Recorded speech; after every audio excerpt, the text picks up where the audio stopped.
నేనైతే బయటికి బయలుదేరాను, ఎందుకంటే నాకు ఇష్టమైనవి కొనుక్కోవడానికి వెళ్ళాను. అదేంటో తెలియాలంటే వీడియోని మొత్తం చూడండి.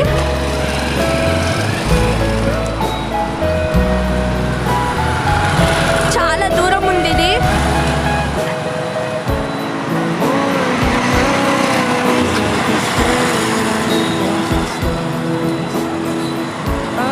ఇక్కడ నేను ఫిష్ షాప్కి వచ్చాను. ఈ అన్న నాకు బాగా తెలుసు, నాకు ఇష్టమైన ఇస్తారు. ఈ అన్న దగ్గర మీరు వచ్చి తీసుకోండి. ఇది రామంతపూర్లో ఉంటుంది. ఇక్కడ అన్ని టైప్స్ ఆఫ్ ఫిషెస్ ఉంటాయి, మీకు కావాలంటే తెప్పిస్తారు కూడా అన్న. నేనైతే బేటా ఫిష్ కొనడానికి వచ్చాను. నాకు ఇష్టమైన బేటా ఫిష్ తీసుకున్నాను. ఆ బ్యాగ్లో పెట్టేసి బేటా ఫిష్ హౌస్ కూడా తీసుకున్నాను. మొత్తం అన్న ప్యాక్ చేసి మంచిగా ఇచ్చాడు. ఈ అన్న దగ్గర